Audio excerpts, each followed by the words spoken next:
Là, on va créer la couche Services. Donc, on va fermer tous les documents. Très bien. Ici, on a les différentes couches et ici, on a la couche Services. Donc, on va créer un répertoire qui s'appelle Services. Très bien. Et à l'intérieur, on développe les différents services de notre application. Là, si par exemple, on va aller dans le corps, on a créé un répertoire Services et à l'intérieur, il y a les interfaces. Donc maintenant, on va implémenter ces interfaces. C'est-à-dire, on va créer la classe Music Services qui va implémenter cette interface. Donc on revient ici.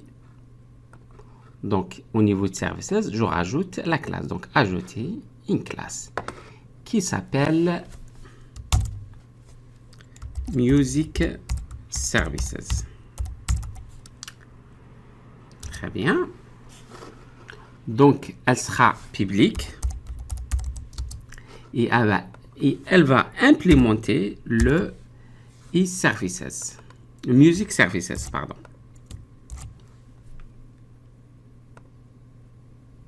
Donc, on va rajouter une référence vers le DLL Music Core. Très bien. Maintenant, on va définir le Unity of Work. Donc, on va définir le Unity of Work. Donc, on va implémenter Music Core. Et là, on va faire le Dependency Injection. Donc, public, on va l'injecter dans le constructeur. Service Music. Et on va utiliser Unit of Work.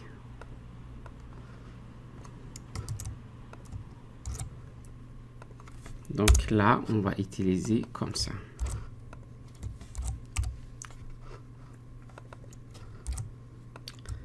Très bien. Maintenant, on va implémenter les opérations, les différentes opérations de l'interface eMusic.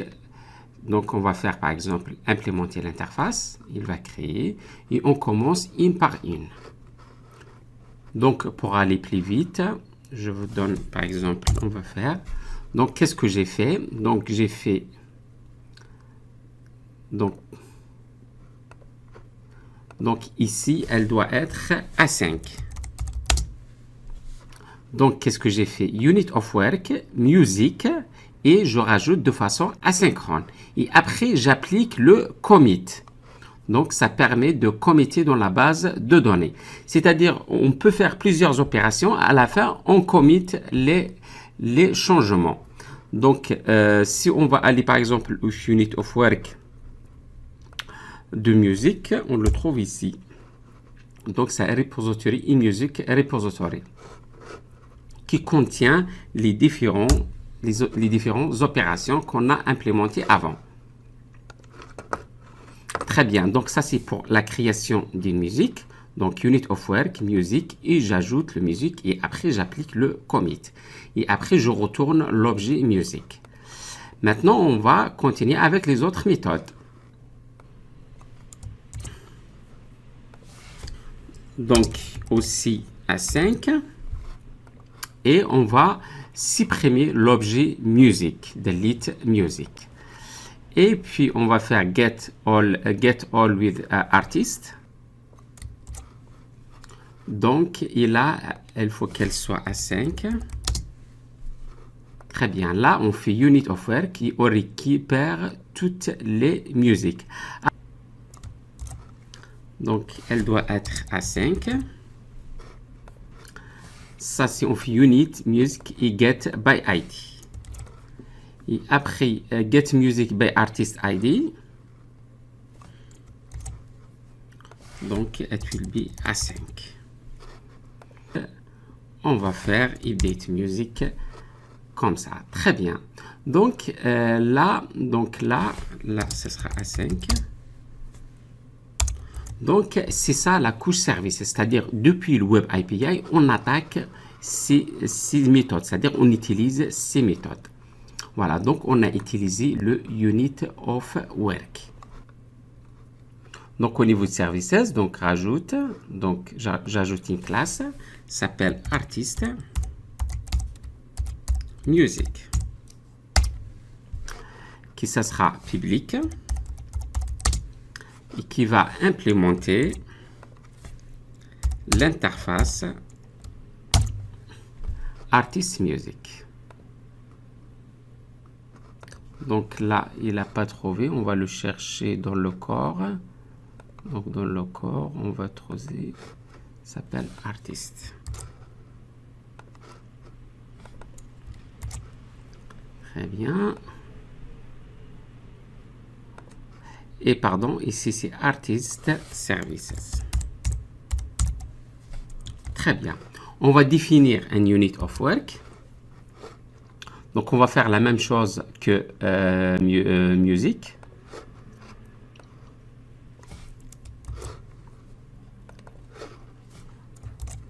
Donc ici, on va changer. Et on va faire, on importe le DLL. Parfait. Et là, on va implémenter les différentes opérations. Pour aller vite, je colle, parce que c'est la même chose comme Music Services. Donc, j'ai besoin d'utiliser ici. Et j'ai besoin d'utiliser Artist. Très bien. Donc, ça, c'est le Artist Services. Donc, on crée un artiste. C'est que création artiste. On delete un artiste. On get all artist. On récupère l'artiste by ID. Et on update un artiste. Donc, ça, c'est le Services pour artiste. Très bien. Maintenant, il nous reste le dernier Services. C'est le Services de la base de données MongoDB, Composer.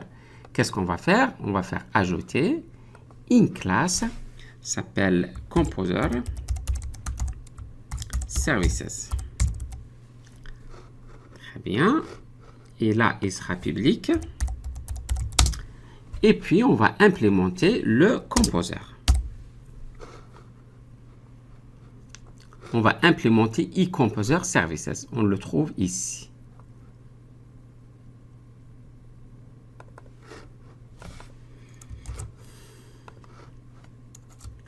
Très bien.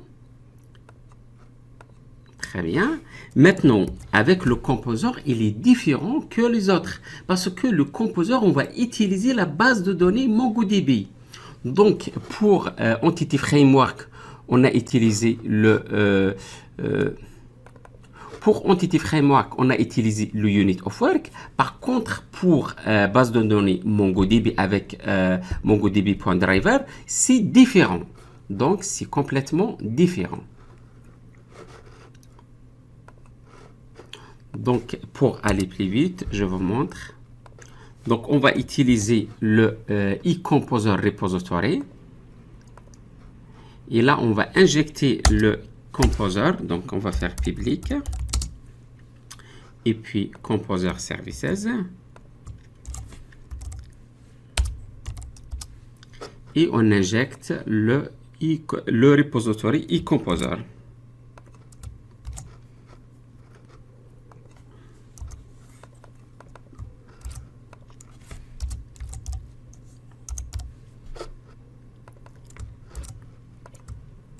Très bien. Et maintenant, on va définir les différentes opérations.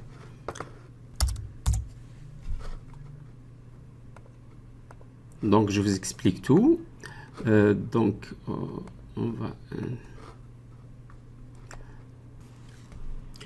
la méthode create composer, elle va appeler le repository create et delete la même chose, context delete, et get all composer aussi, et puis get composer by ID et update un composer.